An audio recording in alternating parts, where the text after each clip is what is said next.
Âm Namថ្នាក់ទី7រឿងប្រាសាទស្វាយអង្គនៅឃុំស្វាយអង្គស្រុកស្វាយរៀងខេត្តស្វាយរៀងមានទួលមួយខ្ពស់មិនដែលលិចទឹកទេអ្នកស្រុកចំនួនមុនបានសន្មតហៅថាទួលស្វាយអង្គនៅលើទួលនោះមានកំពែងប្រាសាទបុរាណមួយដែលសាងឡើងដោយឥដ្ឋខ្លះថ្មបាយក្រៀមខ្លះមានបណ្ដោយប្រមាណ83ម៉ែត្រទៅទិង44ម៉ែត្រនៅកណ្ដាលទួលមានដើមជ្រៃមួយដើមធំឯខាងមុខមានលិង្គព្រះឥសូរឬសិវលិង្គចំណែកតួប្រាសាទវិញបាក់បែកអស់នៅសល់កំទេចថ្មឥដ្ឋបន្តិចបន្តួចតែប៉ុណ្ណោះរឿងព្រេងនិទានដែលទាក់ទងនឹងឈ្មោះប្រាសាទស្វាយអង្គមានដូចតទៅកាលពីរាជធានីនៅលង្វែកមានបុរសម្នាក់ឈ្មោះសំរិទ្ធជាអ្នកខ្លាំងពូកែណាស់ហើយមានទីលំនៅនៅលើទួលនោះពេលស្រុកកាត់ចម្បាំងជាមួយសៀមព្រះរាជាទ្រង់បានអំពាវនាវដល់ប្រជានុរាស្ត្រគ្រប់ខេត្តថាបាននរណាមានសមត្ថភាពខ្លាំងពូកែសូមឲ្យចូលខ្លួនបម្រើក្នុងកងទ័ពកំចាត់ពួកសៀមដែលចូលមកលុកលុយរាតត្បាតអាណាខេត្តខ្មែរ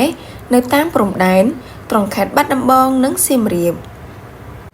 បុរសសំរិទ្ធបានសម្រេចចិត្តចូលបម្រើជាតិយ៉ាងស្មោះស្ម័គ្រហើយក៏រៀបប្រដាប់ប្រដាសម្រាប់ធ្វើសឹក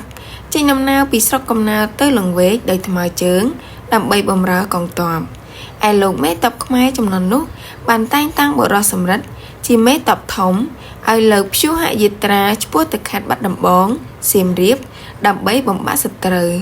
ពេលនោះបុរសសំរិទ្ធនិងរ៉េពលទាំងអស់ប្រយុទ្ធបានជ័យជំនះលើទ័ពសៀមហើយក៏សូមព្រះរាជានុញ្ញាតត្រឡប់ទៅស្រុកកំណើតនៅឯខេត្តស្វាយរៀងវិញពេលមកដល់ផ្ទះបុរសសំរិទ្ធបានស្រាយសំពីមើលទើបដឹងថាសំពីនេះមិនមែនជារបស់ខ្លួនទេ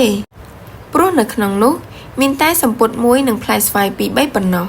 ឃើញដូច្នោះហើយទើបគាត់ដឹងថាពិតជាច្រឡំគ្នា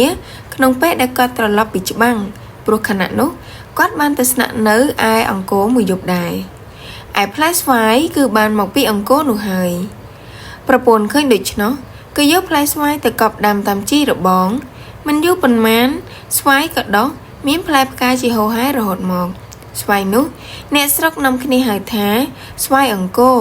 ព្រោះបានពូជមកពីអង្គរក្រោយមកពាក្យនេះហៅកាត់ត្រឹមតែអង្គទៅវិញលុះបុរសសំរិទ្ធព្រមទាំងភរិយាធ្វើមរណកាលទៅនៅសល់កូនចៅតែពួកគេមានប្តីប្រពន្ធហើយបែកខ្ញែកគ្នាអស់ទើបទីនោះគ្មានមនុស្សនៅអ្នកស្រុកបាននាំគ្នាកសាងវត្តមួយដាក់នាមថាវត្តស្វាយអង្គដោយមានលោកគ្រូចៅអធិការគ្រប់គ្រងនិងមានភិក្ខុសាមណេរបួសរៀនសូត្រជាច្រើនកន្លងមកយុគឆ្នាំទើបដាំស្វាយនោះមានសត្វស្លាបទុំនៅច្រើនពេកនាំឲ្យពិបាកសម្អាត